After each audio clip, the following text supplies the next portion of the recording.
All right, everyone. This is David Leewitz with Lospiel Video Game Philosophy, and I'm here back again. Since the summer, I haven't had you on. You want to go by nairbeg? Yeah, an airbag's fine. All right, we'll go by nairbeg. Go, nair with nairbeg. A friend from. Can I at least say where I know you from? Sure. Yeah, why not? Yeah, we were we both went to UChicago. We both yeah. Can you say that? Or I Sure. can Okay, redact. why not? All right. Well, yeah, that's all right. You can go ahead with that. We both were master students at UChicago. And he is a big fan of Jung, which we talk about a lot, but also specifically existentialist psychology.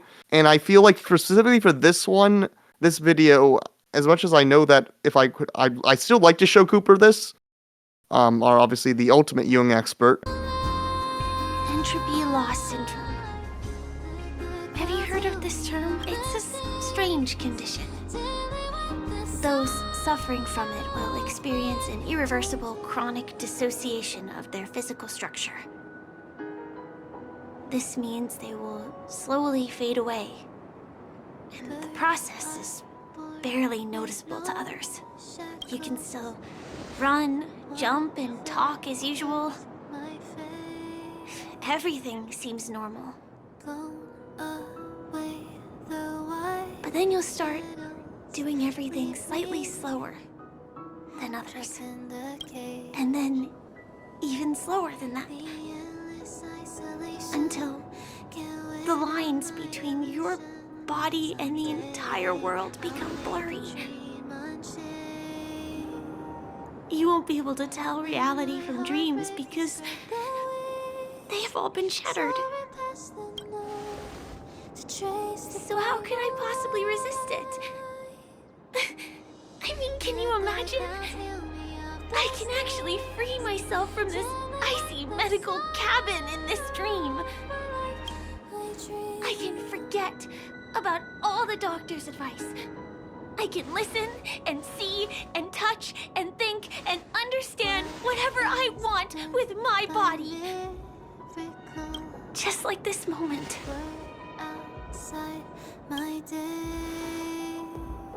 Say cheese! So that's all we're gonna see of that character for now. Outside of spoilers for everything. I mean, she is Iron Man. Basically Iron. What? Yeah, That's a big twist. That's Robert Downey Jr., is it? Couldn't tell with the voice. Robert Downey Jr. Yes, she is. No, Uh, but no, I mean she has a mech suit. But I think she's actually part of the band of the Stellaron Hunters. okay. But yeah, but that's we don't. But outside of that reveal at the end of this freaking mission that we've left on, we don't know much else about her outside of that.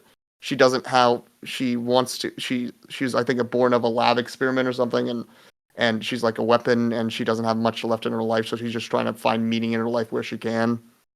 Okay.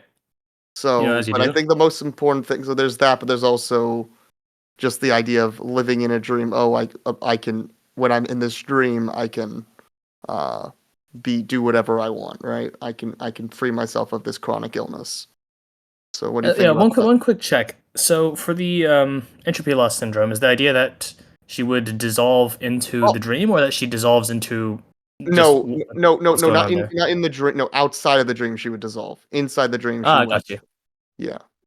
No, Okay. she exists outside. She can. Everyone here can exist. Every person here can exist outside the dream. There are things that exist inside the dream that are creations of the dream, but she's a person. I see. So she's choosing willingly to live in the dream as escape from the fact that her body is deteriorating.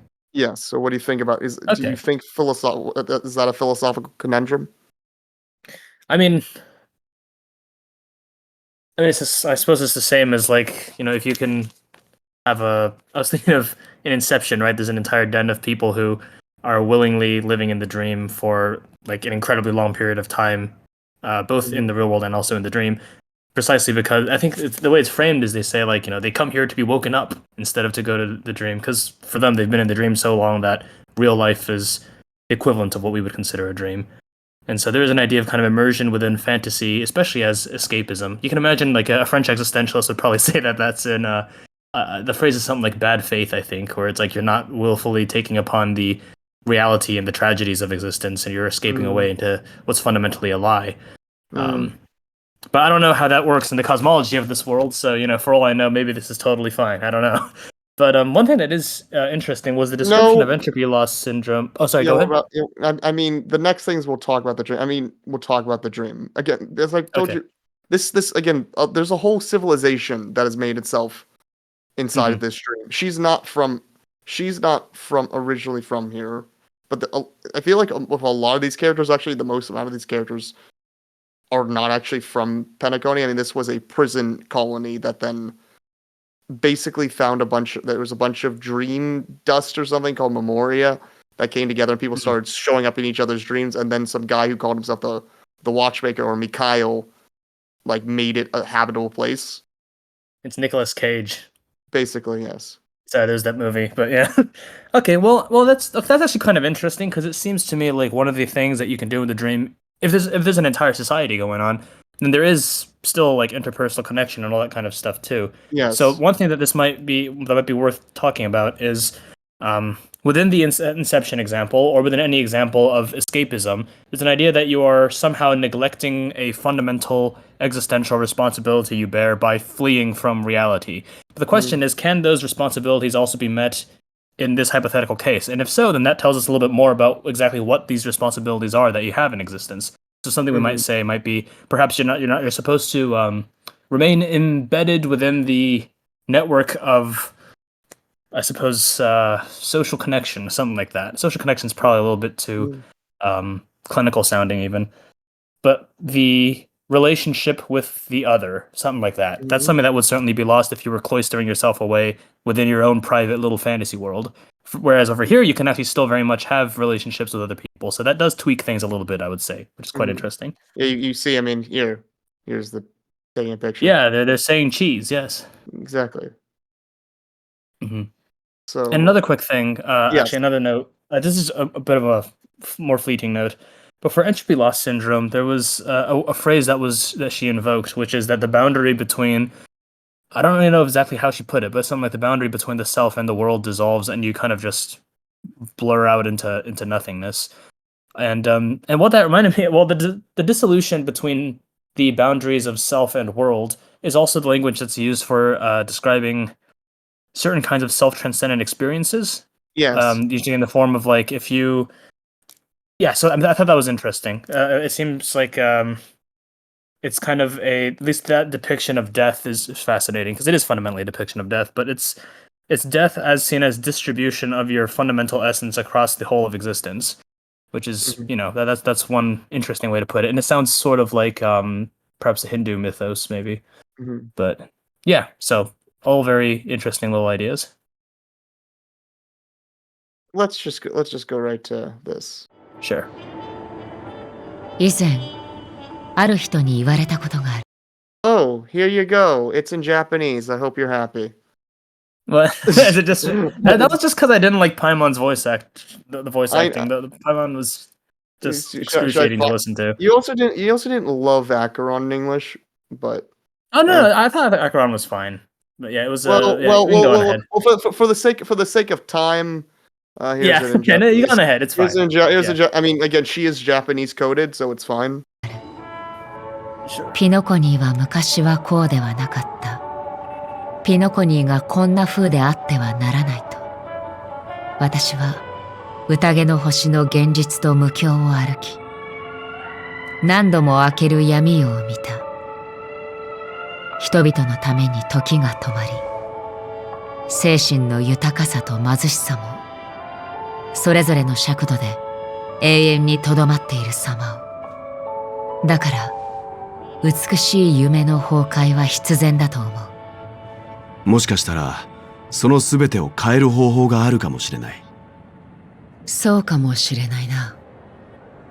だがもしこれが人々の望む世界であり、生命体が眠りにつく理由なのだとしたら、私たちはそれを変えるべきなのだろうか。ヨミさん、今度は俺が話をしよう。俺の故郷に一人の男がいてな。世界が癒えない傷に苦しんでいた時、彼はある決断を下した。世界中の人々の夢を紡ぎ、それらの夢を互いにつなげ合わせ、自ら背負うことで一人の巨人、精神のアダムを作り出したんだ。その後、その巨人は天と地の間に立ち、世界全体の存続の柱となった。だが、その代償として前に進むことが難しい人、前に進めない人は永遠に未来を失うことになってしまった。彼らは災いも苦痛もない夢の中で眠り、男が想像した理想郷で安らかな生涯を送った。そして精神のアダムは人々の目覚めたくないという願望によって不滅の存在となった。だが今あなたはここに立っている。つまりその男は失敗したということだ。人は常に未来に向かって進み続けなければならない。人間の弱さが人々の歩みを止めることもあるかもしれないが、本当に前に進めなくなった時、人間は必ず自分自身を救おうとする。そしてその男も決して失敗したわけじゃない。彼はその世界のすべての人々と同じように人間の可能性を心に刻んだんだ。彼は神話における太陽を追うものだ。天に向かって飛び落ちることで最終的な勝利を迎える。彼は太陽の前にたどり着くためだけに空高く登っていった。そこは誰も到達したことのない場所だ。太陽に近づきすぎた彼はそこで溶けて海に落ちるが、その後は無数の人々が彼の体を越え、より高い空へと飛び立っていく。七死人の開拓の精神にふさわしいな。ありがとう、ベルトさん。おかげであなたが何を確認したいのかが分かった。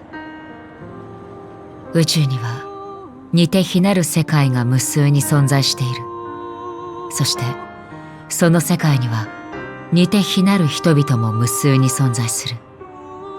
私も旅をしている時、異なる世界で姿の似た旧友に出会い、彼らの運命が既視感のある軌跡をたどっていくところを見たことがある。だからこそあなたに伝えよう。完全に同じではないが、あなたが描いた物語は私の過去と重なるものがある。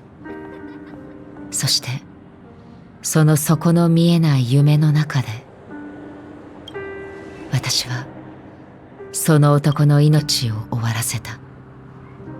私一人の手で。私はあなたの知っている人ではない。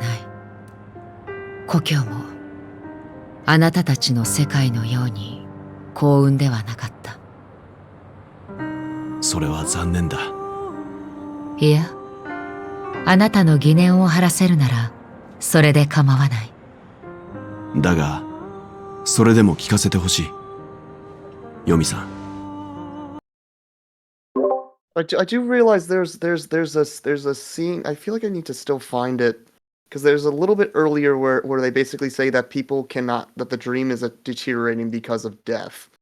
Still gonna see if I can find that. But what do you? This is a bunch of lore from Honkai. Is saying it's from the game before Genshin Impact, Honkai Impact 3rd, which I have started playing. But yeah, he's talking about, yeah, so there's a connection between these different worlds, which are pretty outside of that and disconnected. But I guess what he's saying, he's mentioning is because it is similar to the idea of this dream. So what do you think so far? And let me find. Yeah, well, I mean, I'll admit I'm not sure I fully followed all of it, but we can take a look, I suppose. So let me see. So we have my boy Kevin over here, and he's doing a little Atlas kind of action where he's hoisting up the sky, and within the hoisting, I suppose, is the habitable dream world, something like that. Yes. Okay. Okay, well that's kind of fun. That's a little bit of classic. I mean, for one thing, it's Atlas, and it is also Pangul, right, in Chinese folklore, who's all doing a whole like axe thing, hoisting up the world as well until he flops. And then within that is habitable world. And then there's something that they mentioned about people who cannot move forward, sacrifice their future, something like that. Yes. Right. And so what does that mean? Is that just like people who choose to live in the dream rather than move on beyond it? Yes, I'd say so. Okay. All right. And then something toward the end, there was something cryptic about the world dying, or possibly Acheron's world dying. I don't really know if I fully understood that. Yeah, Acheron. Yeah, again, Acheron is a genocide. So I mean, I don't know if there was really a genocide. I mean, I can show you. You can, Nah, I don't know. It was just again like Japan is like not the. I guess this world's version of Japan Right. doesn't exist anymore, and Acheron might be the sole survivor. But then, Okay. or at least from that version, like she looked like, yeah, I guess briefly, very, very briefly. I'm not going to show the whole thing. An end that never existed. We long since strode into their shadow. Each step forward one that we can never walk back. Until the last blade is forged into... Not.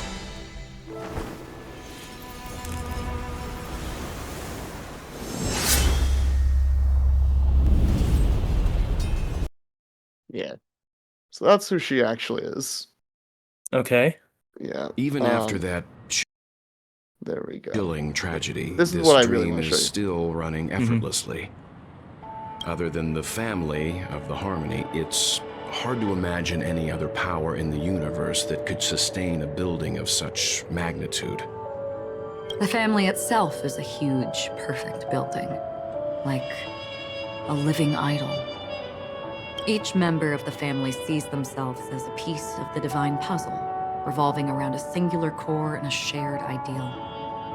Under their command, they loyally fulfill their roles, offering themselves while also receiving sustenance in return. Interesting analogy. Perhaps that's why Penacony's beautiful dream has persisted for so long. The human body has its limits, and so does the divine's. That doesn't sound like the kind of comment a Galaxy Ranger would make. Just pointing out the facts. Mr. Yang will definitely have a better sense of what's going on than I do. Why do you say that, Miss Acheron? The beautiful dream is crumbling. But not because of a particular eon, a particular faction, or a particular visitor. Its collapse stems from a certain inevitability of human nature. The family refuses to acknowledge this, and it has ultimately backfired and become a catalyst. As people immerse their souls in the dreamscape, where consequences and pain cease to exist, and only ease and pleasure prevail, they draw closer and closer to necrosis. Regardless of the perceived bliss, death looms as the inevitable conclusion. Also, this necrosis will diffuse and spread. One piece of the puzzle's mutation will eventually cause the entire building to shake, break, and crumble. In the end, the dreams that people built in the name of freedom became the cage that imprisoned them. I'm sure you've gained a lot from this trip, Miss Acheron. Are you willing to share your findings with me? Of course. That's if I remember. So, you see what you see how that connects to what is said later about the vignette of the other game. Do you mean the earlier bit about? Oh, I see. Yes. Right. It's a different story. It's a different story. He's not talking about Penacony. He's talking about whatever hell Kevin did somewhere else. I like how his name is just Kevin too. That's just fine. Like your Yeah. character is named Acheron. You have the beautiful dream, and this guy's just called Kevin. Yes, he's just. I mean, he's from another game, but yeah, obviously they didn't directly mention his name, but yes, yes, Okay. but yeah. Tell me about what you thought about that. Why human can death fundamentally will conquer this false utopia. Well, I mean, so within the actual rules of this world, is it something like even if you're in the dream world, eventually you decay and just kind of die, like it's a natural thing, or no, not necessarily. It's more so that there's a meme going around that is that is the shadow of death that is killing there's a people. meme? It's called a meme for some reason, but it's a Well, I it's mean, a I shadow. suppose it makes sense if it's a meme in the sense of, like it's a self-replicating idea or something like that. Yes. Then okay, well that's interesting. So that's something like the idea of death, and that for Yeah. some reason leads to actual death, which is curious. It's a curious idea. I'm not too sure what to make of that yet. Well, though it's not actually killing anyone at the moment, but it's putting them in sort of this abyss of existence, sort of. Okay. So a But figurative death of some kind. figurative death. But I guess the question is more so why a world of suffering can never fully happen because death is fundamentally part of human nature. What do you make of that? Right. Well, I mean, I think that's classic. Like among the various forms of tragedy or of existential tragedy, there's death, there's suffering, and I think Frankl describes also guilt, which I think is kind of fun too. But anyway, Can you mention who Frankl is? Who Frankl is? Oh For yeah, especially because sure. that's why I brought you on, because we're going to talk a lot about Frankl once we get to our boy Aventurine. Okay, yeah. Yes. Sure, yeah. So Viktor Frankl was an Austrian psychiatrist who went through the Holocaust, and he went on to write the book Man's Search for Meaning, and and he kind of is considered like the not really the father of existential psychology, because that's usually Martin Seligman, but he's like the sorry, no, Martin Seligman is positive psychology. I guess you would probably call Frankl the father of existential psychology then. Yeah, but basically his whole idea is that given that existence has three fundamental tragedies, which is death, pain or suffering, and then also guilt, and then also guilt. Sorry. So basically, the idea is how do you contend with those three fundamental tragedies of existence? And what he proposes is that the main kind of need that motivates the human psychologically is to find meaning that will justify your finite and unpleasant existence. Yes. And so, yeah, that's effectively what Frankl's all about. All right. Shall we move on to the main reason I brought you here? Sure. If we like, was there anything else you wanted to note about Necrosis and anything? Yeah. What is What do you? What do So you Necrosis on its own. Yeah, I mean the phrase necrosis, I believe, is for like disease of some kind, or like it might even be a symptom. I don't really know exactly what it is, but it's a medical condition where basically your body, your skin, I think, begins to still alive. It's pretty nasty. I think it's like gangrene or something. So you're like alive, but your flesh is dying, basically, more so than usual. That basically okay. So I guess yeah, I feel like there's more we'll learn about that. It's just more so, I guess, why a utopian world. I guess anything more about why the utopian world can never fully exist is because suffering is will always fundamentally be part of the human condition. Right. Do you have anything to make of that?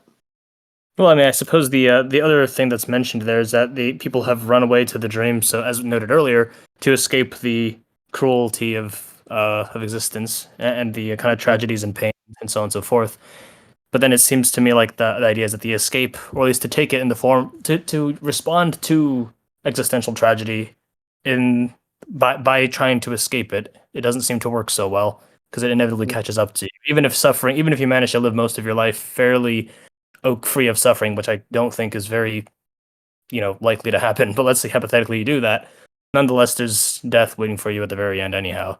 And so then the question might be, well, then how do you fortify the spirit that is capable of enduring that and of transcending it? So and that's where Frankl comes in. Yes, and before Frankl, we would also say Nietzsche, right? His whole. Of course, I would definitely, and obviously Nietzsche would say pain is necessary for human existence to go forward. Yes, yeah, the elevations of humanity here, yeah, they come about from great suffering. Yes. So yeah. So we'll learn more about that with Aventurine's whole deal. Okay, we got time. Then why did she not protect Dad when he was swept away by the quicksand? Basically, yeah. So I'm just showing you the little. I don't know if I need to show you too much of his backstory, but yeah, he's just complaining about. All right. He's just complaining. Why? Oh, Well, yeah, yeah. it's more like people are everyone's died in front of them. I think that's a big thing. Okay, well, I suppose he's got good reason to Dad complain. went to the Catechins' land only to prepare for Gaiathra Triclops' offerings. That's their god. I have no Where idea was what's Gaiathra happening so far, but that's Triclops when okay. Mom was shivering in our arms? Mom was still pleading for Gaiathra Triclops' forgiveness under her breath until the moment she closed her eyes. Sister, everyone praises me for being smart, but I don't get it. If every rain pour was Gaiathra Triclops' forgiveness and grace, then how bad were our sins? So much so that we were born in this world of death? So there's I guess your common death of God thing. How can God be real if the world is so horrible? I feel like Frankl would have something to say about that. Well, I mean, it's. I don't know if he directly addresses God per se beyond being a potential source of meaning, but quick side note: the name Gaiathra Triclops is just really funny to me for some reason. It just reminds me of the phrase like triathlon or something. But anyway, setting that much aside, so this is the classic Job conundrum, I suppose, right? Like, given that there's deep sorrow and deep tragedy, and especially, I thought there was an interesting note there about how like the rainfall is divine forgiveness or something like that. I'm not too sure exactly what the context of that phrase is, but I don't really know either. Mhm. But right. I'm sure it's expounded upon, but I don't know if I paid it as much attention. It's just more everything is very sad. Oh wait. Yeah, Hello? yeah, but I mean, it's also that it's sad, but it's nonetheless the doctrine of this deity is that you ought to see the sadness and the tragedy as being somehow edifying to the good ultimately, which I think is the promise of. I mean, I think it is common in a lot of Christian doctrine. I think, especially with divine providence To me, and so on there and so is forth. some Jesus, especially when you see the end of what we've seen of this character so far. There's some Jesus stuff going on with him. I just more see like, oh, this special child. He's a special child. He's got so much luck, yet so much tragedy happens to him. Mhm. Isn't there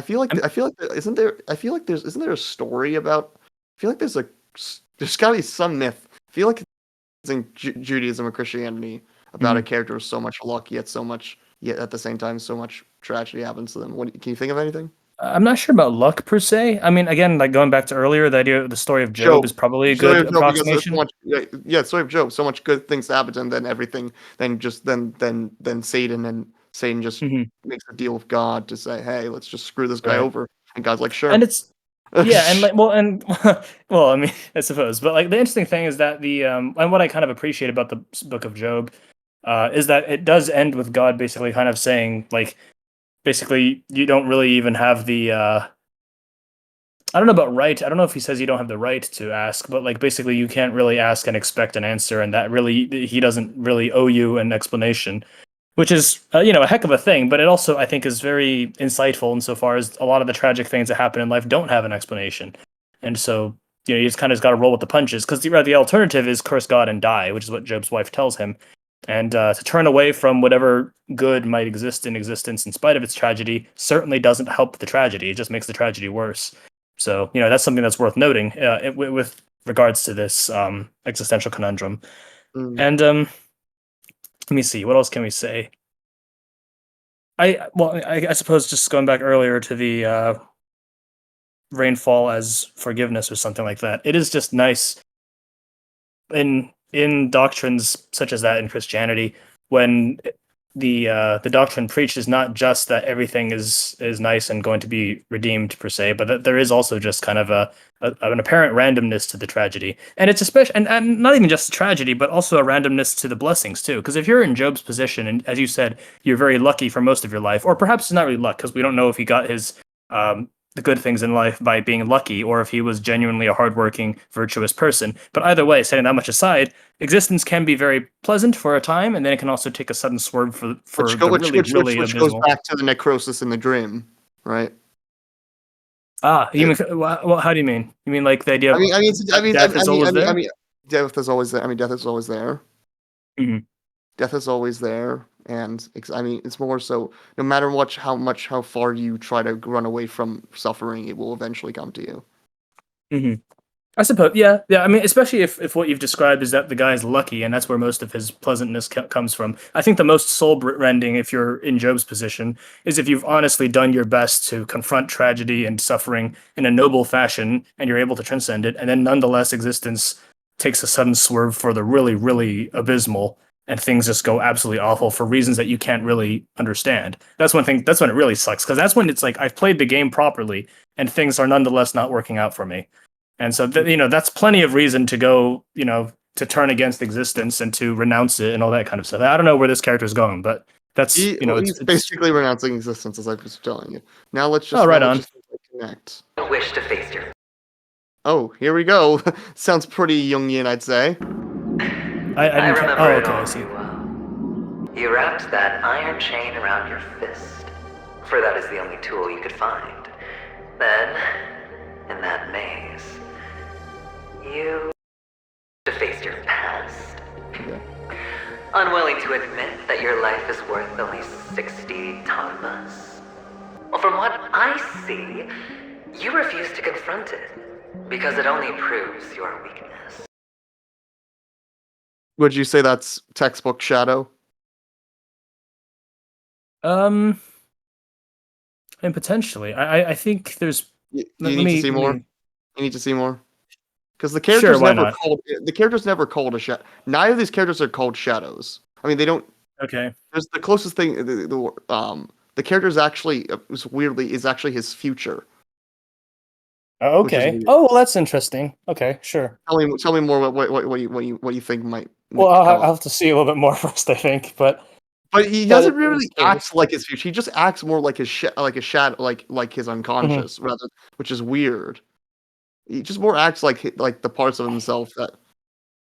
But I mean, it seems to me like he's playing an accusatory role, right? Where he's like, yes, you are. I diagnose you with little bitch syndrome. And sorry, I don't know if I'm allowed to say that, but yeah. Anyway, you can say it. Yeah. You can say it. You can say it. Just try not to. Yeah. Okay, yeah, sure. I'll avoid that. If to attempt to get monetized, though, I still need to go back to AdSense and get monetized again. But gotcha. You can say a little. Okay, I'll keep that in mind. At any rate, yeah. So he's basically saying like you've done a lot of, you're weak and you're not brave enough to recognize your weakness. And I'm curious for why that is the future self. There's few possibilities. One possibility is it's never fully explained at the moment. Outside of the fact of I thought he's going to die, but he's not actually going to die. So that's why he does technically have a future. Okay. He does have a future awaiting him. It's implied at the end of the You'll see it. That's when the Jesus metaphor gets going. In my mind. Right. Okay. Well, that could be interesting because what I'm curious about is the valence. Yes, there's a sense of sort of like a rebirth, a sort of rebirth that might happen. Mm-hmm. Right. So yeah. So then the question then becomes like, is the future self supposed to be seen as like I don't know, an unrealized ideal, where it's like this is a. I think it's more of an unrealized ideal rather than his actual future, but we might be proved wrong if we actually. Because if it's an unrealized ideal, then part of what's interesting there is that when you do apprehend the ideal of what you could be, that inevitably is going to self-criticism, because there's the recognition that I am not, which also, by the way, just to tie back to Frankl real quick, is roughly where the guilt idea comes in. Because the guilt idea is that given that there are these two tragedies of death and suffering, and given that there is a hypothetical means of contending that is noble and admirable, there is also a tremendous guilt when one recognizes that one falls short of that ideal. So that's one potential idea. Now, I don't know if that's really what's going on. Idea. Another possibility is, I would say, a bit more specific, perhaps, to how would we say? Because one thing that can happen, this is, I guess, this would probably be more from the perspective of the future person rather than of the past self, which is why it's a little bit dicey. No, again, his past it's more because there will also be his past. His past is going to show up too. Okay. The inner child is going to show up. I mean, it's referred to as the past. Yeah. Okay, curious. Yeah, but what I was thinking of is that there's also a tendency for people who are contending with like past traumas, let's say, or like past tragic events that they've endured, is that they have a tendency to be extremely hypercritical of their past self because they know that their past self didn't contend with it properly. And so there's an element of perverse satisfaction that one gets from self-flagellation. And so that's another potential way of understanding what might be happening here.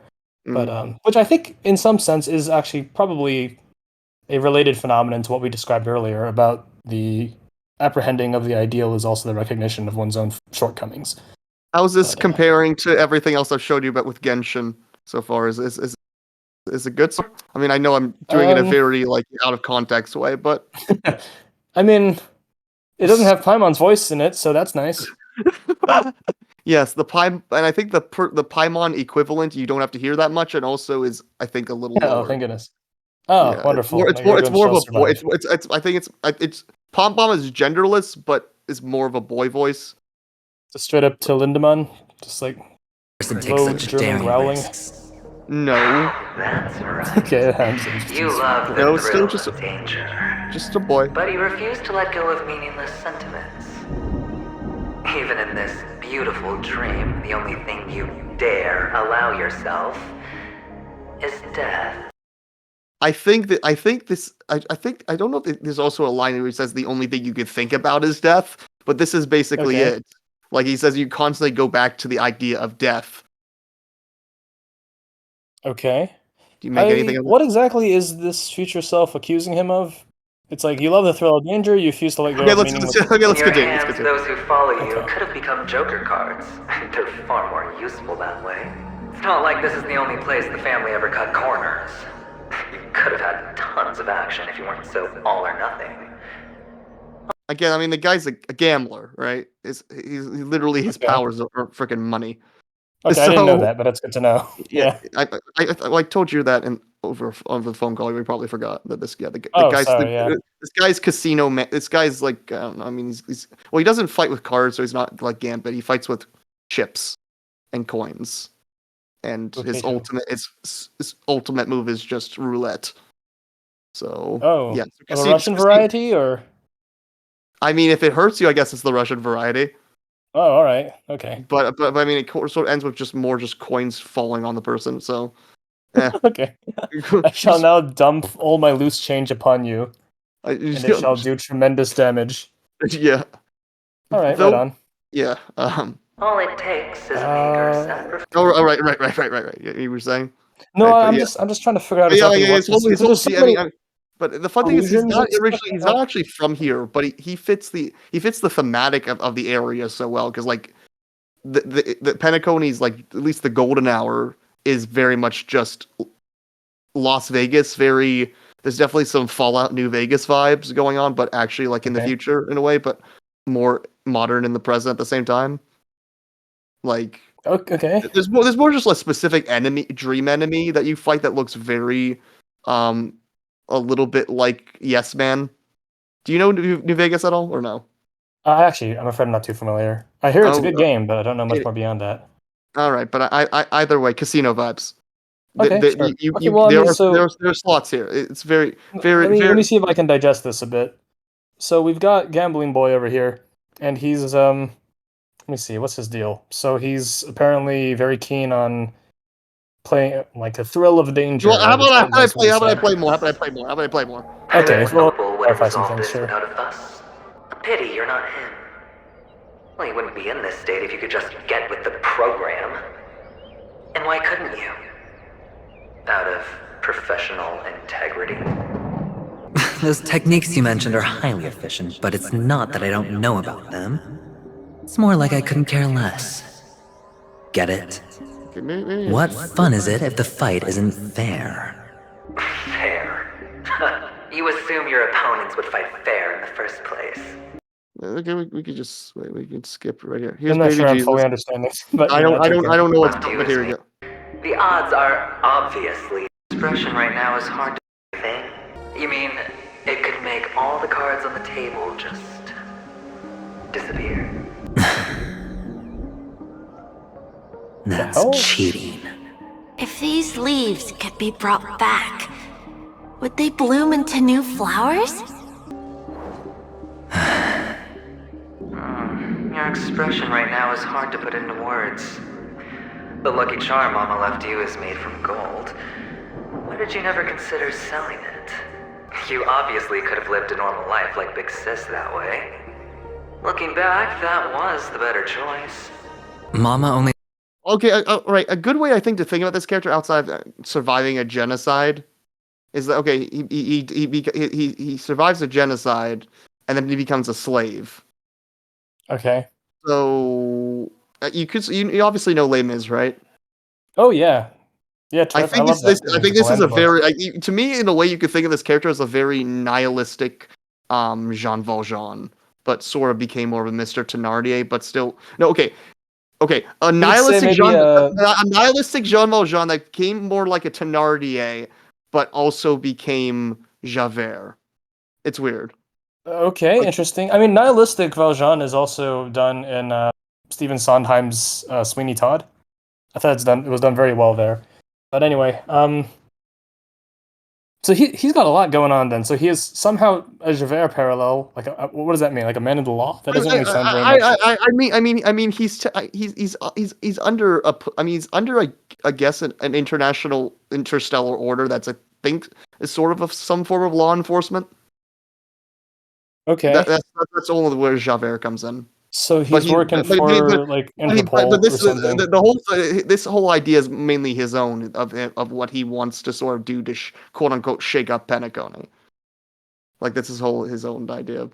So but I guess more simply it's just a Jean Valjean that came to nihilism became more like a Thénardier in a sense. I guess that's what you can think of. Okay, I'm not sure I've seen any of that so far, but that's okay. I suppose we'll see more as we continue on through the clips. I mean, he's I tripped the part where he was talking to his master, like that clip. I mean, basically, he had a very rough life. Basically, but he's at the same time allegedly blessed by this god. Okay. Yeah. Only left us with 2 pieces of jewelry, a necklace and a lucky charm. I guess it's more also there's the Jean Valjean parallel of him selling the silver candles, but he doesn't do that because he doesn't actually fully have his freedom. He asks for he doesn't fully have his freedom.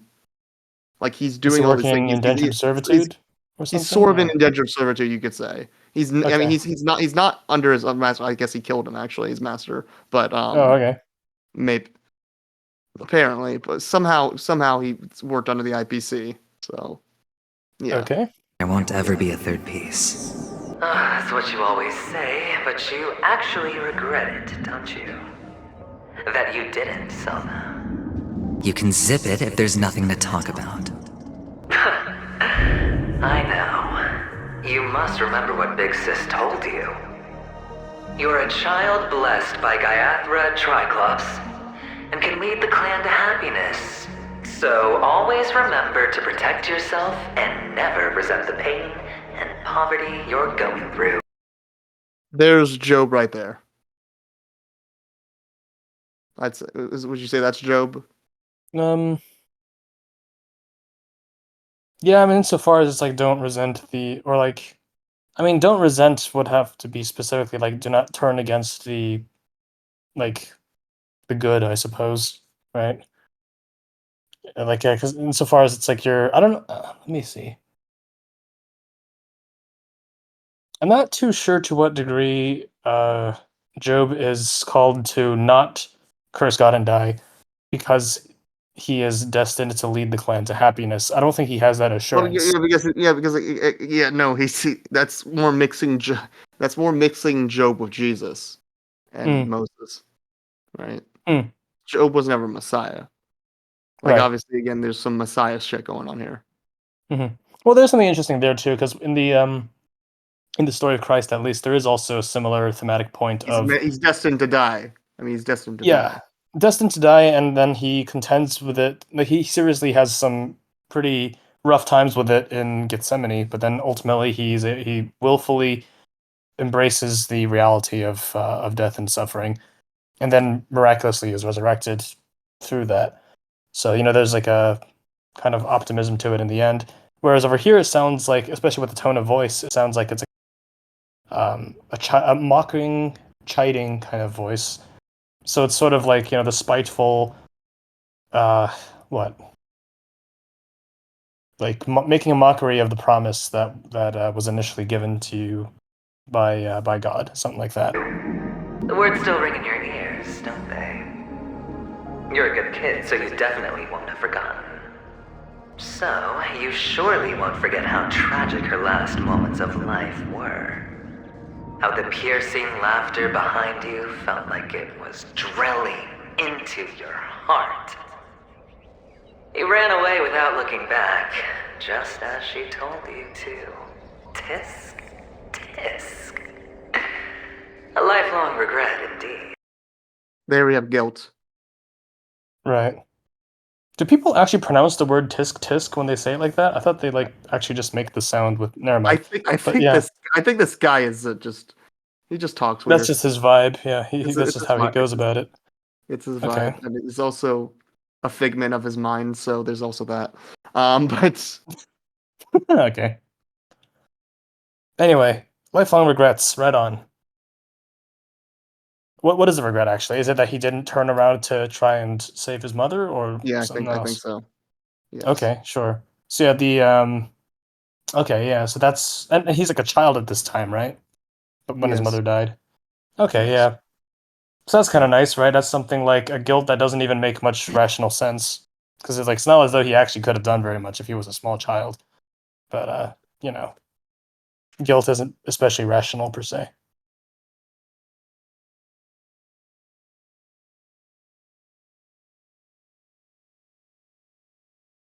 No, I think it's paused on my end. I don't know if it's paused on yours. No. And it's going to rain. I don't want to worry the others. Okay. You're home. Where is it? What a strange question. It's where Papa, Mama, and Big Sis are. In this dream. This amusement park. This beautiful dream. They really are peaceful. Everyone loves it. But, mister, why don't you like it? Because they're not here. Anything to say about that? I mean, I suppose. I mean, I don't know very much off the top of my head for this. I mean, like, what the Where are they then? I don't know. Oh, okay. You do know. But there's no point pressing the issue. Admit it. You're tired. We all are. Which is why we chose to stay here. Me and him. Your past and future. There you go. There it is. Okay. Did we get to see the point How at which long he will actually becomes this future, or? Not yet, at You least. stay. Forever. Okay. Well, actually, hold on. I might get a little bit of it, because is it something like, because it was mentioned earlier that people who fail to move on are kind of stuck in the dream. They sacrifice their futures in the process. Yeah. So is this something like the future that might have been had he moved on, and because it's not being realized, the main way it manifests itself to him is by ridicule for his failure to properly move on, something like that? One could think of it like that, but then there's, again, we'll go to the Jesus part, where Okay. there might be a future. We'll be with you forever in this dream. This is the greatest honor that we can offer to those who hurtle towards death. The road less traveled is less traveled for a reason. But you've never gone in any other direction. Your own life is the chip you're most eager to lay down. Always has been. You don't care who the real murderer is, and the watchmaker's so-called legacy couldn't be more boring. What you want? What an emanator. Well, don't get soft on me now. What, did you suddenly grow a conscience? Why, I was born from yourself. I'm well aware that climbing out of the hole you've dug is basically impossible. I can't stop you from doing what you want. We can't change where you want to go. Well, what's done can't be undone. All we can do is play the cards we're dealt and rake in as much time as possible. Anything to say about that, or? I'm still curious about the character of this future self. If the future, like what precisely? Because when we're talking about future selves, we're effectively talking about like different potentials that are not yet realized that can become realized. And so I'm curious then what sort of hypothetical future is realized in that future self. It doesn't seem like it's really it's not really explored very much in those clips, especially since the future self actually visually looks basically like the present self anyway. So like it's not like a more I don't know. I mean, it doesn't look like a more matured version of the self. It just looks like a kind of telling him what a dunderhead he is for all his various gamblings, I guess. But yeah. They have never glanced at anyone, and they never need to. They leave woven strands of fate for humans to walk, and together, they weave a great shadow. And this shadow silently... There's Jung right there. There's the most I think you mentioned of shadows. I think death is sort of referenced as a shadow. This meme of death as a shadow, but envelops them. There are always those who rise from the shadows.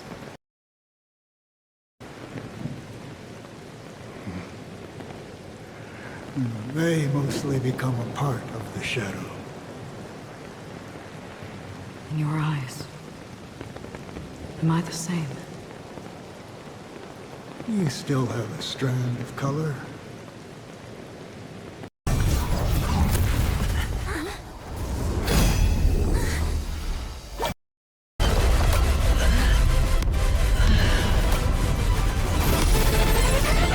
Well, she kills them, sort of. Then We still have very little idea what's happening right now. I know. Things are exploding. There we go. The sleep. Oh, hi, Mark. Perhaps. Here we go. This is the next scene. Nihility. Lysanderoth. Is it? Perhaps to you, I am just an emanator who's hiding her identity. But the sleeping and shapeless never glance at anyone. They have no face, no form, and even less of a will to speak. The nihility envelops everyone equally.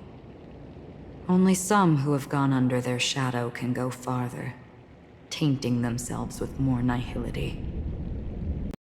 That's all. That's all. My friend, you really leave me at a loss for words. So, is this my final destination? The land of the dead? This is all but a fleeting dream. One of the thousands of manifestations of IX. Under the watchful eye of nihility, we momentarily linger here before moving on to our own paths. It seems that my death has already been determined. Even if you wish for it, I can't promise you anything. Now that you've accomplished your goal, I think you can be a little more forthcoming. What do you mean? Your performance at the theme park was wonderful and grandiose. A simple yet practical technique that fooled almost everyone. Basically, he's bluffing that he could blow up the main character and nuke and just kill a bunch of people. Okay. And he's about to say, yeah, he can't do that. He couldn't have done that at all. Okay. Basically, what was being built up is that he wants to kill a lot of people, but his actual plan was just to I'll just say it, was to prove that someone can die in the deathless dream. So his actual whole goal was just to die, to give the middle finger to the world. Middle finger to the people, to this land of bliss. Right. No Okay. one would have ever thought that you would have gone to such lengths, even staking your life just to prove a fact that had seemingly been disproved long ago. Real death does not exist in Penacony's dreamscape. Why would I do this? Because this is the only way you can uncover a secret that is even more unspeakable than the serial murders. To use this dream death to get there. To that promised land people constantly seek in this grand gathering. Penacony. The legacy of the Watchmaker. The true land of exile. How did you find out? I never imagined that something I learned about unexpectedly would become the key to connecting everything. It's our Stellaron friend's identity, isn't it? I see you're in the know. Let's just say I'd put money on the possibility. The murder isn't nearly enough to disrupt business as usual. Even if there were 1 or 2 murders on Penacony, this ocean of the outside world. That barrier they build keeps death out. But it also keeps the secrets that are lost in that watery abyss from floating to the surface. In a beautiful dream, free of suffering, who would want to go fishing for those secrets? No one. Unless someone goes to the other side of the barrier and lives to tell the tale. Someone already has. I got the idea early on, chewing on that masked fool's little hint. If a mute isn't someone who cannot make a sound, then it has to be someone who cannot speak. Someone who survived the treacherous depths, but is unable to take the stage and speak the truth. Well, I'm happy to know she's safe and sound, and still on Penacony. The supposed murder. This was all also a giant murder mystery, and yeah, this guy had nothing to do with it. As we basically kind of knew, but we were still suspicious of him. Hint. Is that not proof? Well, proof is the one thing I don't have. The only thing that can prove these conjectures is for the family to come clean. Kill me like it killed that silver-haired girl. You don't sound very confident to me. Going out of your way to make citywide broadcasts in an attempt to involve more people. You are simply betting on the possibility of someone being able to break down the barrier. You're very lucky that fate has decided to let us cross paths. I happen to be equipped with a very sharp blade, sharp enough to slice through the veil of dreams. I can also carve the Harmony's brand off of you. You possess great cunning, deliberately setting us up to be on opposing sides, constantly repeating the words of the Emanator in front of others, leaving me no choice but to draw my blade against you. And that's how you win. Opportunity and strategy. Both. So this is exactly what he wanted. He wanted to die.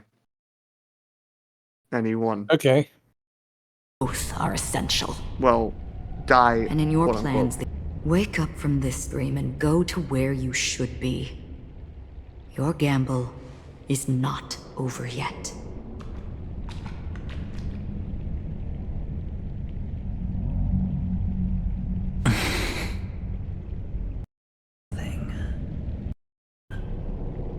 This, whether you can return from the abyss, is another gamble of yours. Have you never wavered? Wavered?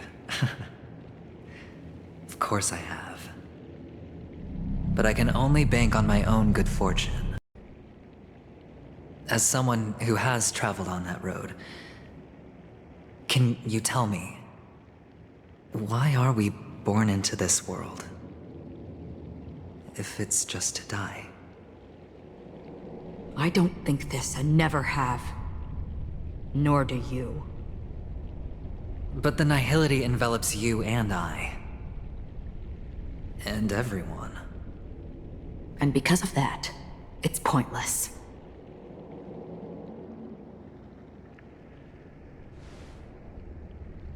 But it is still there. If the dice of fate are always weighted, then that is our destiny. Why, then, do we struggle against it? My answer might not be able to resolve your confusion, because it has been with you throughout your journey and is already a part of your life.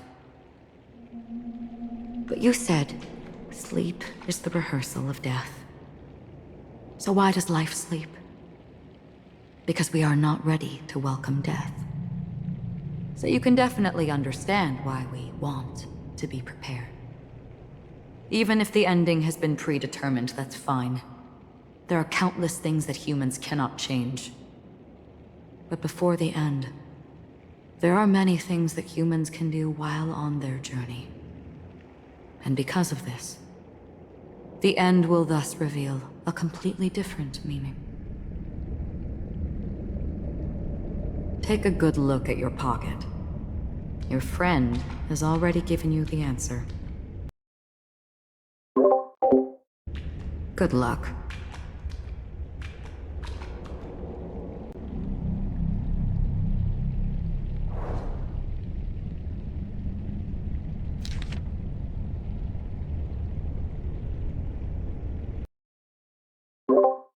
I'd say that's an existentialist bomb right there. It's the usual, but still important. Right. I mean, effectively, I think it's the idea that.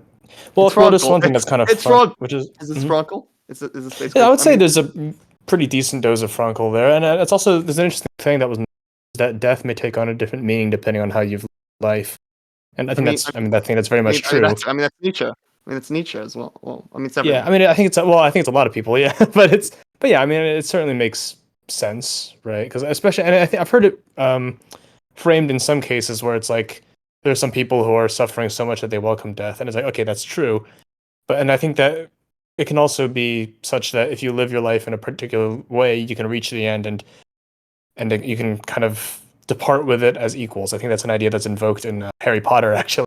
So Oh no! yeah, I mean, it's we're going that ideas. low. I mean, well, Harry Potter's. Oh, I get it, J.K. Because J.K. Rowling. That's funny. I get it.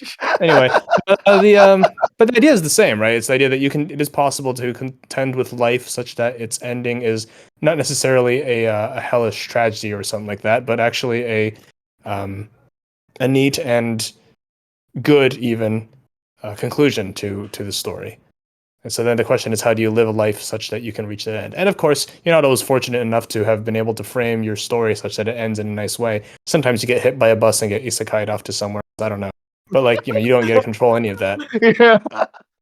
But that starts a new story. That's rebirth.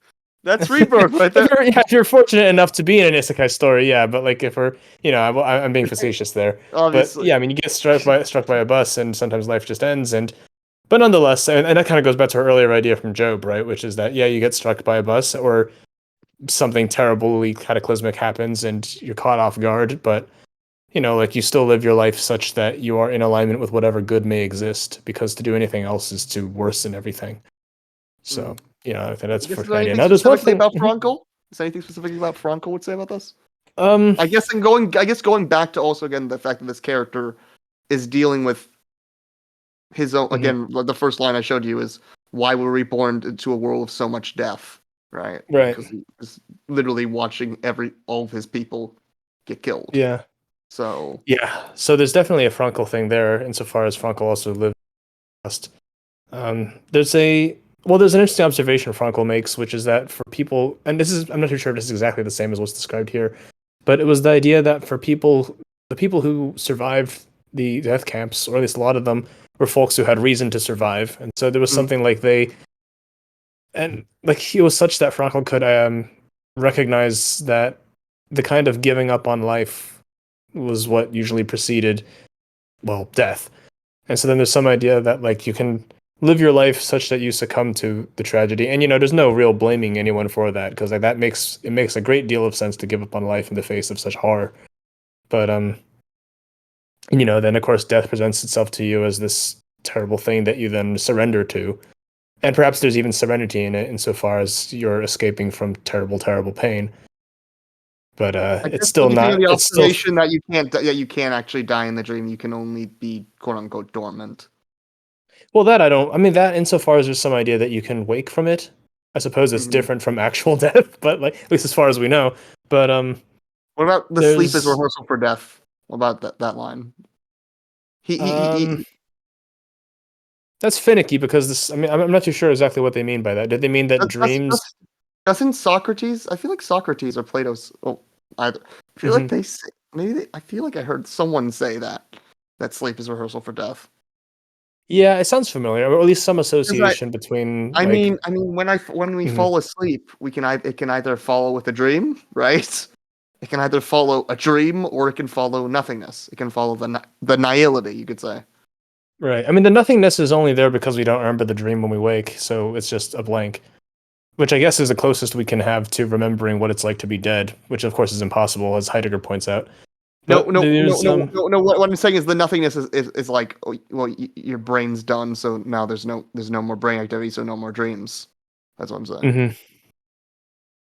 Right. Yeah, when you're dead, there's no dreams. Death is many times said as the final rest. Right. Well, there's something kind of fun there too. At least it's a bit. I was thinking of Heidegger for one part where he was describing, like, I don't know if this is exactly what he meant, but it was something like this character is describing no one who goes beyond the veil ever kind of comes back and is able to share what they've seen in that kind of domain of abyss and death or whatever it is wherever it is he is. But Heidegger makes a similar point, which is that death is the one experience that you're completely alone in because you can't really communicate. We are being unto death, right? We're being unto death. Yeah, being toward death. Yeah. Well, being toward death is the response to it, right? Where you live your life such that your death will be somehow bearable for you once you get, at least the knowledge that you're going to die is bearable. From what I'm correct is Plato and Socrates say that philosophy is the death. It's not the rehearsal. It's the ultimate preparation of death. That's what they say. Mm-hmm. Do you ever? Okay, I mean, I don't really fully recall that phrase off the top of my head, but I can see how it would make sense. Actually, we were there was an interesting in that class that I didn't get into. I thought some Plato was in that. Oh, which one? You mean the philosophy class with the philosophy class that I got booted from? Well, yeah. I actually don't know if we did talk about Plato. We were mostly looking at like Wittgenstein and Heidegger, and it was incredibly difficult. Wittgenstein, yes. I did not enjoy Wittgenstein at all, but that's okay. Well, I'm going to talk about it. I realize there might be some Wittgenstein regarding again that song that I need to talk about language. I will see what I can recall from him. But anyway, no. We're not talking about Wittgenstein now. I'm just saying like that's a name that's not coming. We're not. This has nothing to do. Yeah, all right. Gotcha. I've looked. I got my fill. I've got my Wittgenstein fill. No. Okay. There was one other writer. I didn't get too deep into his work yet, but there's a guy called Boetius, I think. Boethius. And he writes an extensive Hius, right? Yeah, I think I've heard. Yeah, he writes an extensive work. I think he's supposedly writing as he's in jail and about to be executed or something. Is he ancient? Is he ancient? He's from I want to say, shortly after the fall of Rome, I think. Yeah. Okay. And he's writing, and he writes about philosophy coming to him to kind of reassure him, because he's in the middle of kind of he's feeling a bit down, been in prison for something he didn't do, and he's going to be executed soon. And also, Rome has fallen in relatively recent memory, and it's not abundantly clear what's going to replace it. So it's a time of general uncertainty and coming unjust death. And so he's he's down in the dumps. Philosophy comes in to reassure him, and philosophy comes in the form of a it seems like it's a manifest. It's like the divine feminine, actually, which is kind of an interesting Sophia, choice. Sophia. It Yeah, sounds like it's Sophia. Yeah, and Yeah. the kind of, and if I recall correctly, the whole point of the conversation is that by the end he is able to come to terms with the fact that he's going to die, and he's going to be executed unjustly. So it seems to me like then that really which feels I guess how also Socrates I feel like uses philosophy to justify why he must be executed. Well, not why. Yeah, No, interesting. I mean, you've had to read the Apologia. I've read that shit I like think it's 3 been or a bit 4 of times. time. It's been a bit of Yeah. time, but yeah. I mean, I suppose then, yeah. So then, the function of philosophy, or at least one function of philosophy, can be to, like, get at the question of how best to live your life such that death can be accepted, something like that. Yes. I mean, Okay. which is not Yeah, exactly. I mean, obviously, Aventurine is not a philosophical guy, but at the same time, he is. I mean, this game is being obviously both these two. Acheron is a person who you don't think should be philosophical, and she's philosophical. But again, she's also seen a whole world full of shit, so there's that. So yeah, I mean, there's something interesting about Aventurine's, because okay, I don't know if I fully understand his mission, but is his mission something like he is going to kind of demonstrate to the dream world of supposed utopia that there is such a thing as death, nonetheless? yes, Is that kind of what he's yes, trying to? and I guess any one yet, but I guess I don't know if he actually. I still like there's more after this. I mean, there's a good fitting conclusion with I guess sort of an acceptance of the inner child. But Okay. do you want to see the inner child acceptance if that might give us anything? Perhaps. Before we go there, though, I think it's interesting that 'cause I can see this kind of on a few different levels. So on one level, it might be something like you're in a Brave New World type society that is attempting to numb itself to reality so as to escape the reality of death. And I that's, you mean, know, like, that would be the dreamscape in a sense. The one thing is with the dreamscape is anyone can leave freely at any time. No one is unlike other games. Cough cough. Persona 5 Royal. okay. Cough. I won't spoil anything more about it, but cough cough. Persona 5 Royal. You can leave this at any time you wish because this is one civilization. This is not the whole world. But again, the whole deal is, as I think I've told you before, you check into a water bath and you fall asleep, then you go into the dreamscape, which is the real Penacony. The real Penacony is the dream, because outside is just this hotel, is the reverie, which is hotel. Okay, I see. So then, and the reason why people don't want to leave is presumably because it's just really quite nice there. Yes. Right. Okay. Yeah. So I guess there's some idea that people, even if they're not bound to the place, such that they're not like forced at gunpoint to remain here, they still generally don't, precisely because they wish to numb themselves to death, basically, right? Yeah. Yes, I would say so. Yeah, that's kind of fun. That has a little double meaning, I guess. To numb yourself to death. There's the Firefly situation of, I mean, she hasn't been, again, she's a galactic bounty hunter or something. So which is a big twist. Though her voice actor and the voice of her Iron Man suit have been spoiling like greatly online. So it's, if anyone doesn't know that by now, well, I'm sorry, but well, fortunately, I know very little of the context to the point that the twist doesn't actually mean anything to me. But that's okay. No, I'm not saying I'm sorry. I'm not saying I'm sorry. I'm saying I'm sorry to the viewers. I'm saying I'm sorry. Sorry, viewers. Any of y'all out there? Anyhow, but it's not like we're literally at the end of this quest and literally right after the twist is about to happen. So, yeah. Yeah. Okay. Well, I mean, so wait, hold on a moment. But yeah. Again, then still back to her whole deal of wanting to, about she has an actual reason to be in the dream for when she is, which is she's got a chronic illness, right? And her life, and her apparently, I guess, from her character bio, from what we see, that she doesn't have as much life left in her, so she wants, I guess, to live it to fullest. But I guess she lives it, I guess, in a kind of sense, a state of dormancy. But so what do you make of that?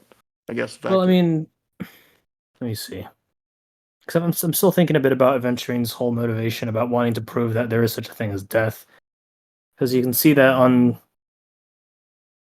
I mean, let me see.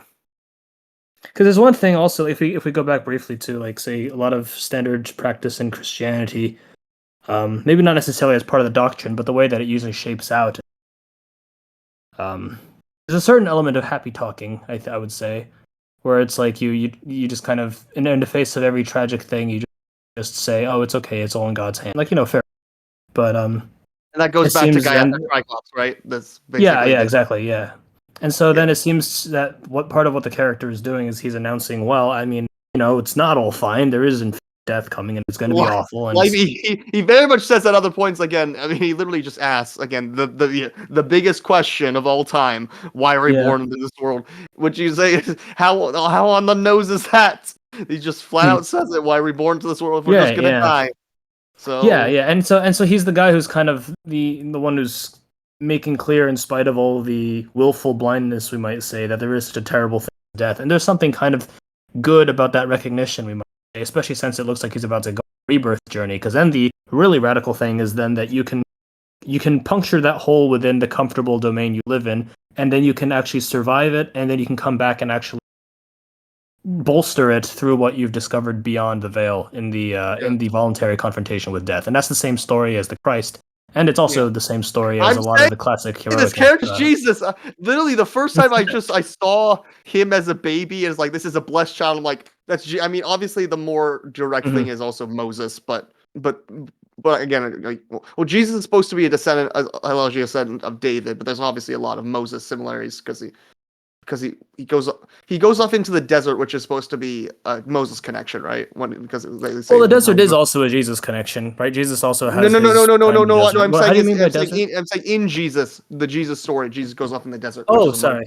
That's supposed to connect into Moses, right? I mean, potentially, I would say that the instance with the wandering in the desert is, I suppose you can draw that connection, certainly, because it is the time of comparative turmoil, and then there's the question of, what do you do in the face of... Because I think also in ancient Egypt, the desert is seen as a stand-in for potentially destructive chaos, where the sands are constantly shifting, and it's a pretty... Right? Yeah, exactly, Set, yeah. And of course, Satan, and, Set, Satan, so on and so forth. Christ does confront, or is confronted with Satan while he's wandering in the desert. And, yes, that's what exactly I was thinking. He was... Yeah, so there is that, I would say. Now, yeah, I suppose that's... So, I posted this online on YouTube. I'm like, saying, Aventurine is Jesus. I know he's Jesus. I mean, but he's more like if the Antichrist went on the Christ journey, because he's obviously not a Jesus-like person at all. Yeah, there's probably an interesting thing you could compare between him and Arden. Insofar as Arden is also he's a variation on the Christ story, and he takes a sinister turn. Oh, are you talking about Final Fantasy 15? Oh, you're talking about Final... Okay, yes. Yeah, sorry, I don't know if my audio cut out, but yeah, he's a variation on the Christ story who then swerves into the malicious right by the end. Yeah. And I suppose that over here, maybe we can see something like an inversion. He contends he contends with real horrible tragedy, and then he goes on to kind of rupture that paradisal walled garden that people seem to think of the dream world as being, which is also what the role that the serpent plays in the Garden of Eden. And then he goes on from there into death, and then presumably from death he's going to bring back something that will actually ultimately be of some good, which is completing the heroic myth. There's a fun little thing. His boss Jade in her art. There is this like it looks like the serpent. It sort of looks like the serpent in the Garden of Eden. So there's something like that. Yeah. I don't know anything more about that, but it's just interesting. Okay, yeah, right on. Are you ready to go see the Inner Child reunion, or are we sure? Let's go look at the Inner Child. All right. Mister? God, everything's so wet. You're sounding. Leaving? I guess they are walking water. You ultimately chose to Jesus leave this dreamscape. Yes. Because they are not here. My papa, mama, and big sis. Then where are they? They are in a place where everyone will go. A very, very distant place. Then are you going to? I'll get there one day. There you go. He's not gonna die. Not gonna die. Yay. Okay, wait, let's continue. But not now. There will come a day when the sky will drizzle, and I will hear the call of Gaiathra Triclops, and know that it is time for me to go, and be reunited with my family. So, until that time comes, I should be preparing. Philosophy as the preparation of death, you could say. I guess whatever. Essentially, it depends on how he's going to prepare. There is the question of I don't think he's going to start becoming Socrates, but yeah, because I mean, there's a question, right, about whether philosophy is the only way to prepare for death. And if you're an ancient Greek philosopher, like like Plato and so on and so forth, you might believe that the philosopher is the highest mode of being. I'm not so sure that that's necessarily the case. I think that you can attain that kind of, like the kind of living that makes or that justifies the finite and terrible qualities of existence. Frankl, I guess is this where Frankl would come back in?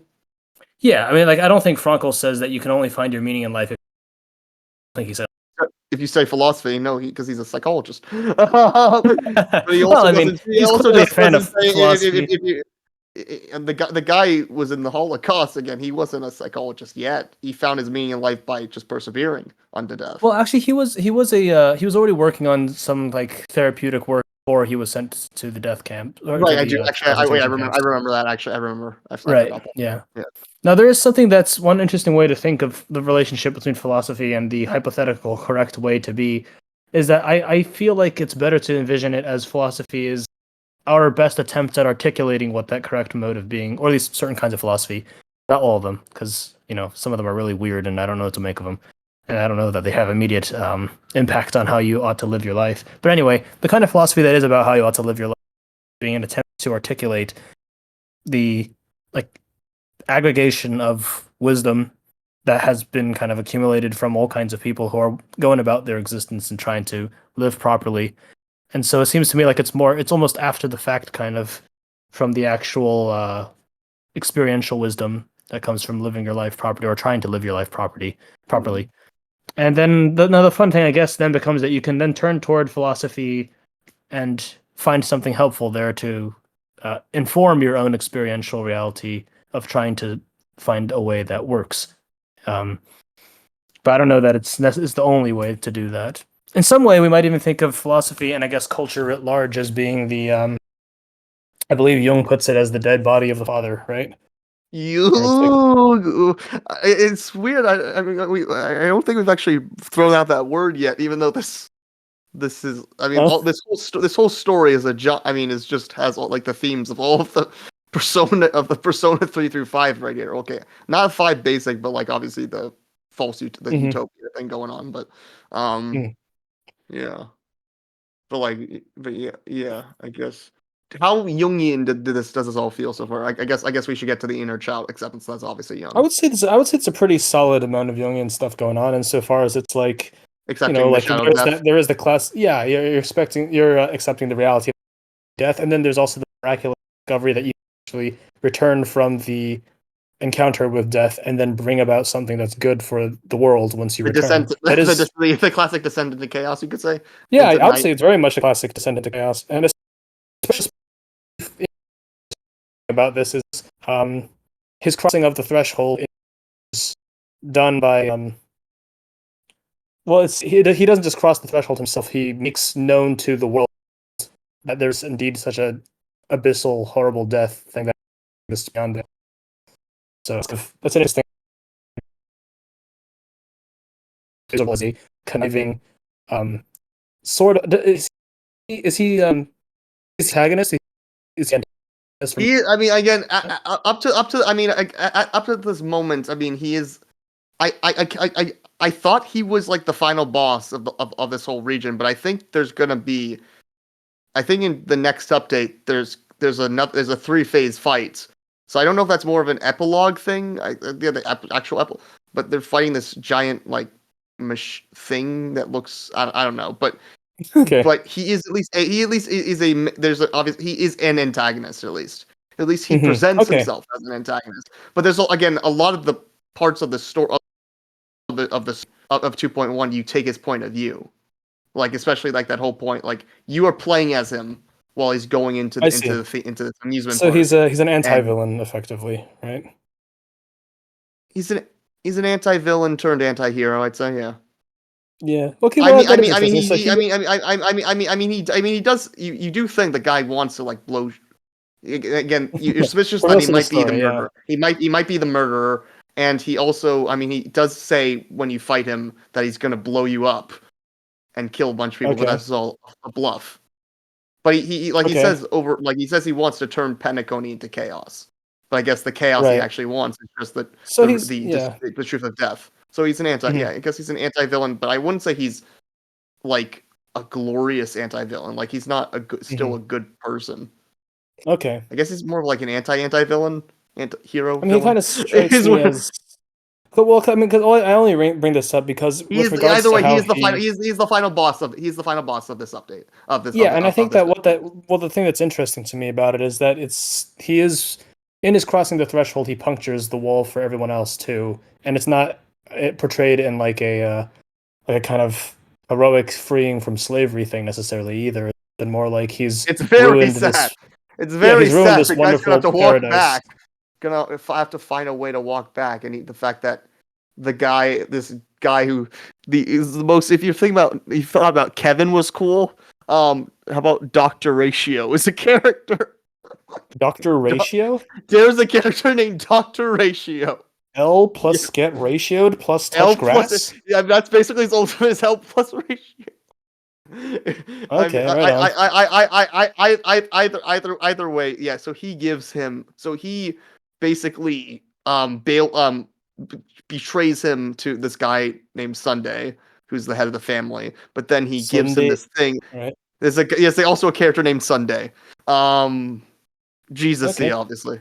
I don't know. Jesus. Yeah, I mean, all I mean to say was that like he plays a role as like Aventurine seems to play a role as both the serpent and eventually also the heroic Christ, which is a fascinating amalgam of them. And I think it's probably also akin to what Nietzsche does when he has that AntiChrist thing going for a bit, right? Although I guess honestly, would you say he actually is instead of like he is the Christian anti? He is actually but I don't know if he's the exact the Nietzschean Antichrist, because I don't know if he he does indulge in the senses. I mean, he gambles a lot, but I don't know if he. But I don't think Nietzsche would say he lives in the sun. He clearly lives in the moon. He lives in death.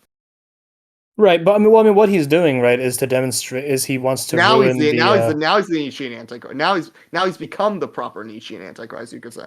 Right, yeah. So we can think of it as his road toward developing into that, right? Because the first portion is he's trying to burst the bubble that there is in fact something called death, and he's doing so in a kind of snake in the garden kind of way. Or I guess you could say allowing himself to be executed for a false thing. You could say as well. Like, I mean, yeah. Although in this particular case, I guess he kind of. It's not an execution. It's more like suicide by cop than it is the crucifixion. But yeah, unless you want to think of the crucifixion. By cop, he asked for his own death. You could say, yeah, he asked for freaking mommy samurai lady to post a whole to existence. Yeah. You could say. Yeah. Now, with regards to your question about the Christian Antichrist, I don't think he's that. Insofar as the Christian Antichrist is more like a hypothetical entity who. He's just another. He comes Satan, around right? to try and. Well, I mean, he's not really like another Satan per se. He's there's a few different interpretations. He's the false savior, isn't he? The false savior. Yeah, like he comes in and he preaches all these like all this stuff that's. Not right. In a way, he preaches what Nietzsche would preach, but Nietzsche preaches in a way that's liberatory, while Christianity preaches that is bad. I mean, it depends on Well, I don't know. I don't know if they really like precisely spell out what the Antichrist is going to preach. I think he's just kind of the concept of there being someone who will come in the guise of being a great teacher and who's actually going to speak forth terrible things, basically. Yeah. So you can think of, for example, someone who, and you can also even say that the concept of the Antichrist has echoes all throughout the biblical text, where it's not really one singular entity. It's like more like a profile of what we've seen before. So, for example, people consider Antiochus to be an iteration of. So that's Yeah, something but I guess you would also say that he does have echoes of the Jungian Christ, at least of the Jungian. But the whole point is Nietzsche's Antichrist sort of transforms into Jung's version of Christ when she's. I think that there can be commonality. I think, yeah. Mm-hmm. Although there's a trickiness with regards to Nietzsche, which is the question of whether it is possible. Obviously Nietzsche would not talk about in terms of rebirth. Only Jung would talk in terms of rebirth. And not just rebirth, but return back to the order that you came from, so as to bolster it. Because even in Thus Spake Zarathustra, right, like the people never actually understand what is actually being told to them. And if we go to Beyond Good and Evil, there's the idea that I don't think the free spirit, right? The free spirit is unable to make the citadel back into civilized society. Exactly. And so it's something like, and so in that case, the Nietzschean story is that of a tragic hero who goes out into, but can't actually communicate that wisdom to the people. So it's more of a mixture of Nietzsche's Antichrist and Jung's Christ in a sense. Perhaps, yeah. I think that's potential one way we can see it. I don't think he's Reich's Christ. He's not a man that exudes love. Yeah, no, he doesn't. Or I mean, okay, I remember. Yeah, I thought I've told you about Reich's. You have. I remember. Yeah, the Dionysian Jesus. Yes, Dionysian I recall. Yeah, which strikes me as a bit of a reach. But yeah, it's fine. Yeah, well, the scene hasn't fully ended. I think the conclusion will be helpful. Sure. Preparing for what? Well, preparing to face them, Kakavasha. And to make them proud. I guess I forgot about that line. That's important. I mean, that's sort of, again, dealing with regret, but Leisha, I know, I guess the only thing to say about that, about like dealing with, to face his family, I guess to say that that his mother's sacrifice wasn't in vain, in a sense, if you could call it. Yeah, I mean, there's an interesting question about, because I don't know if he believes in an afterlife, and I don't know if an afterlife idea, how that interacts with what we're describing, but there is nonetheless. I don't think he needs to believe in an afterlife. I think it's just more for his internal guilt, right? Right, and that's an interesting idea too, especially if we take the idea that, well, yeah, I mean that is interesting, because I guess it's something like one indicator for how you ought to live your life, such that death and suffering can actually work somehow, is perhaps it's in striving for the thing that you're guilty of falling short of, right? So in this case, it's something like, I don't know, like he has some regret over, or the sense that he doesn't deserve his mother's sacrifice, and so then the question is, how do you live up to that? And then you strive for it, and you probably will fall short in the end, because ideals are infinitely beyond us. But it's still better to be striving for that than to not be. So that's certainly one interpretation. I know you'll be able to do it. Good luck. Well, of course. For I am a child who received the blessing of Gaiathra Triclops. But you still seem nervous. Oh, I seem that way because I am nervous. You know what? Maybe you can help. What do you say? One last time? Put our palms together?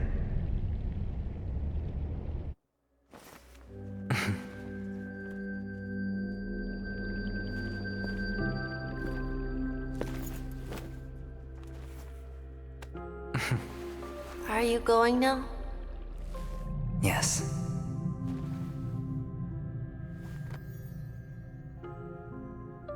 May the Mother Goddess thrice close her eyes for you, keeping your blood eternally pulsing.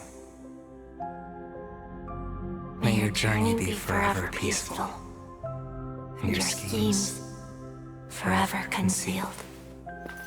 our paths will cross again beneath Kakava's shimmering auroras. Farewell, Kakavasha.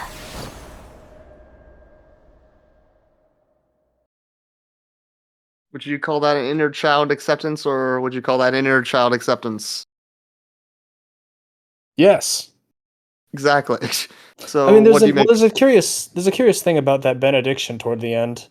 Yeah, Um, I say yeah. What about the benediction? I did play well, it for a there's a reason. few.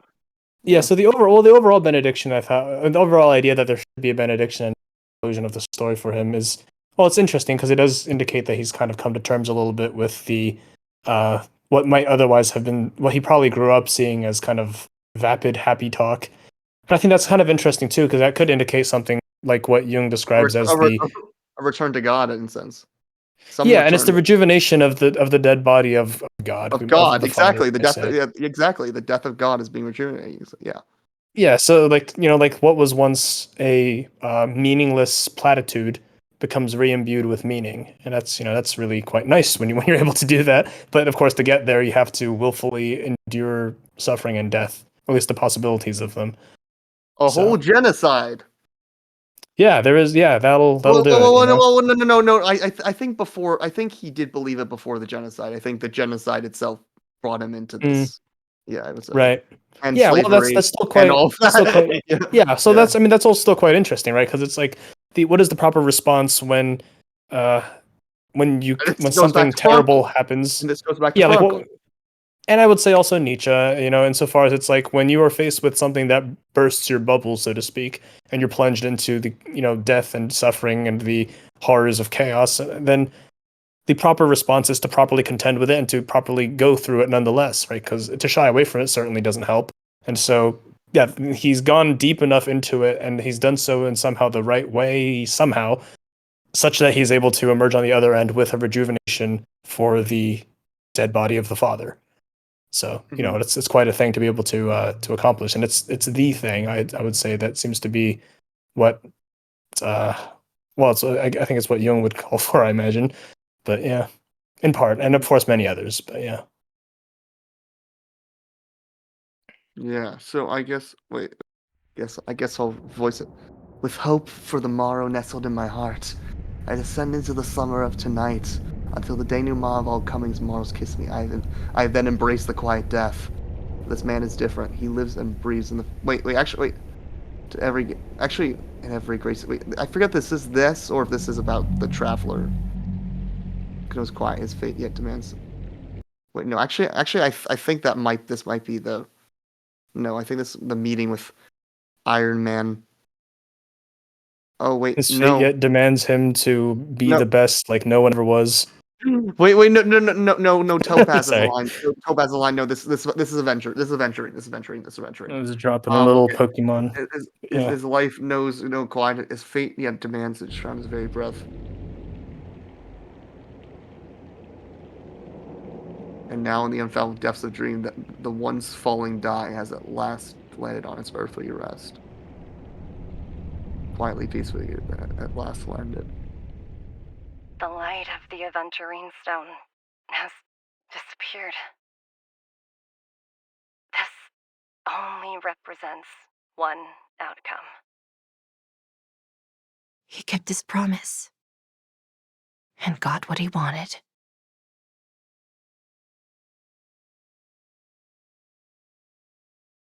So I guess is there anything else to remark about? I realized we could start breaking down the frickin' the theme song that I showed you before, especially I know you showed it in Chinese. Apparently, might actually be about him, about sort of like taking me away to this dream world. But I should get.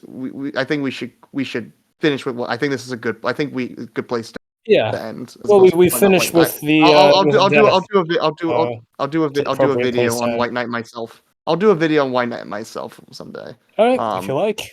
But yeah, I think what else do we? I guess can we make of this as a whole? I guess how do we tie all these disparate things together? Obviously, the bulk of this is going to be about Aventurine because he's the most developed character we've seen so far at Penacony. And again, interesting that the antagonist is the one that has the freaking come to Jesus moment. Well, I mean, I guess you can only do the whole come to Jesus if you are, not with Jesus, I suppose. No, but I'm saying though, like, gets this whole psychological explanation, is confronted by himself, like what he's doing, like that's all, Right. like that whole sequence happens right before the final battle against him. Like it's like I didn't show you this thing, like he like walks in and like his past self says, like, what are you gonna do? I was like, I'm gonna take the stage. I'm gonna do what I have to do. So and like he opens the curtain, like so the stage is set for everything to happen, which obviously leads to his own death. Which, in a sense, you could say that Christ accepted that Judas was going to betray him, or someone was going to betray him. Wait, so this all takes place before the actual boss fight, which ends in No. him dying, or... No. What took place was him confronted by his past and future self. That was before the boss fight. Oh, got you. Okay. Then right after, then that's the boss fight, and then he dies. Well, he quote unquote he goes into the abyss of nihility, right? Mm-hmm. And does he eventually come back with anything new, or that's where this is the cliffhanger. Okay. I mean, I guess I can bring you back on if someday if this ever does get followed up. I feel like it will. I'd say this is one of the three cliffhangers that this patch ended us on. I thought this was the end, like, but if this is the end of this character, it still is pretty satisfying. It's still a good ending, I think. But I think we might see more of him. I mean, clearly he's not dead. And honestly, he's actually like if he actually. It seemed like he didn't. I don't think he ended up dying and perishing in the abyss of nihility. I think he's got his way to bail him out, and I imagine if he does return, he will be on the tail end of the Jesus story, right? He'll be the the teacher coming back to. I don't know about teacher per se, but he'll be bringing something. The question new, is how an enlightened Aventurine. I mean, we've already seen a sense of him being more enlightened because what he says to his past self. Right. But and he's certainly more aware of death and stuff than others in this world. But yeah. But I mean, this sort of goes back to, again, I was trying to say, the philosophy of. It seems like with all these stories, because with the second story was more the space China was, I guess there's a little bit about that this space demon that's an emissary of the Aeon of Destruction just gets this immortality cult back up because. And I guess that's obviously like, well, you can't be immortal. Yeah, that's the main philosophy outside of that. Even though it just ends up like just facing the space demon who takes the fruit of these trees of abundance, but she's just doing it to wreak havoc. She doesn't actually care about immortality. She just wants to sow destruction, discord. But then I showed you that scene with Cocolia, right, about her wanting to sort of elevate existence. I guess the fundamental message of this whole series so far, even if we don't really know what's actually happening story-wise, is just that self-destruction, an end will come. There is sort of a fatalist idea, but it is still, as it says, it is your choice how to blaze the trail. Sort of like the metaphor, like, oh, it's all on a train. Sort of the blaze the trail to ride the tracks that you wish to go on. Okay. I guess. Yeah, I think that makes sense. Mm-hmm. Do we make anything else? I guess any other last comments about this, or do you think this is a? Well, I mean, I think we've already touched upon all the main points. I was asking how this still ties up with, again, like, would you say ties up with the little thing about the concept of the dream world itself, though? Do you think how this goes back to like that? I would say so, right? Because I mean, the dream is part of what is, well, it's the dream insofar as the dream signifies a paradisal world without pain or suffering. Yeah. That certainly gets burst and necessarily burst, so that this character can, go out and properly live in a world where the death, suffering is acknowledged, and presumably also learn something. And the character wishes to do that, but in sort of in a way, Aventurine, even though his whole mission was to and to do exactly this. It was also to create it was also, in a way, he was trying to sort of live in his own, like, was trying to run. He was at the same time trying to, both in his way, which is he was trying to reach death. He was also sort of trying to run away from it at the time, at least in his gambling and stuff. But I don't know though. Does you sort of get that impression, like, well, at the same time, like he couldn't confront it, but he was forcing himself to confront it because he felt like he needed to prove a point. Yeah, I mean, there's a certain element of like so when something does.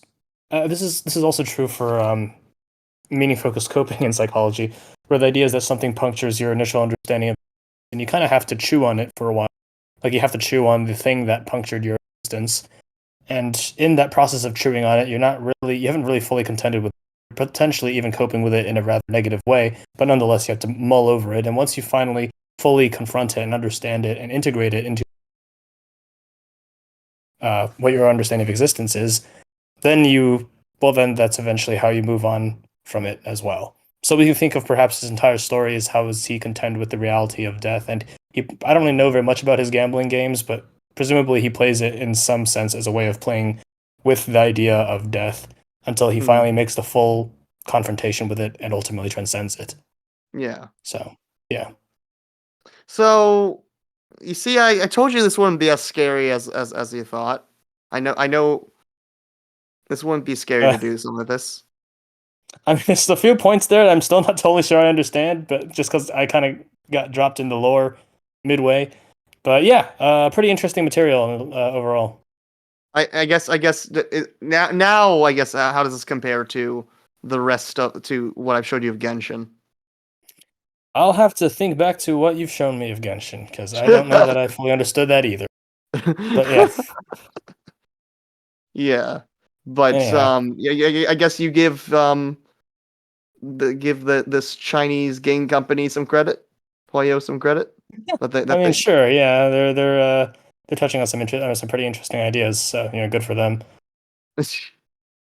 Yeah, I feel like the animation could probably be a bit more expressive, but I understand there's probably limitations on what they're able to do at the moment.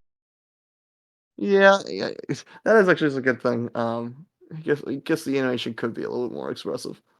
I mean, like the body language, like the body language is they're just kind of standing there as they deliver all the lines, and their facial expressions don't change at all. But I understand that, that's neither here nor there. Outside of the when they actually go into like animated cutscenes and stuff, yeah. Okay, yeah. Which are like, all right. Anything else you'd like to say? I do realize, I don't know if we will eventually get to Virgil's theme when we feel like it. I forgot about that. Yeah, Virgil's theme. Yeah. We'll see about that. Real edgy stuff there. I still need to see if I need to beat Devil May Cry 3 first. I think. Right, yeah, because plot wise. Now since I've started this mission, on this, I feel like I should probably go forward with it. Yeah, to be honest, plot-wise, the only stuff you'd need to understand or break down Bury the Light is probably just his backstory. That's in Devil May Cry 5? It is explored in Devil May Cry 5. Technically, it's been explored since Devil May Cry 1, but it does have some exploration in Devil May Cry 5 as well. So, and 3? Yes, I would say so. So Devil May Cry 3. Actually, yeah, Devil May Cry 3 does spell out his actual mindset. We will see. Either you can just tell me it up front, and we do this earlier, or we just wait on, because we'll see. Either way, nairbeg, it was great having you on again. Yeah. Honestly, I mean, both. I mean, the Devil Trigger thing was very fascinating, I'd say. What that was a fun one. Yeah. That was a fun one. I think this was great too. I think it did make more sense when we finally got to this last scene. I think a little bit of context, and I still think the confrontation with it. I still think that a little bit about the dream world, and then I feel like it all came together. I think so. Yeah, I think by the end it does all come together, I'd say. Yeah. Well, it's been Daily with Flashback Video Game Philosophy. I'm so happy this is the first real Honkai reaction. I definitely want to do more of these with definitely good. Wesley, our boy, wants to react to the Xianshou Luofu. We'll see. I'm going to see what of that. Probably Dan Heng. But there's also divination going on, so I just need to play more of that. But this won't be the last of Honkai now that I've actually played this game. So yeah, good night, everyone. All right, night And all. may you be blessed by Gaiathra Oh, or not, because yeah. there's not whatever. I don't know. The name still makes me laugh a little bit, but yeah. Sweet dreams, everyone. Sweet dreams, but remember to wake up from them and live your life to the fullest. All right, peace. Peace.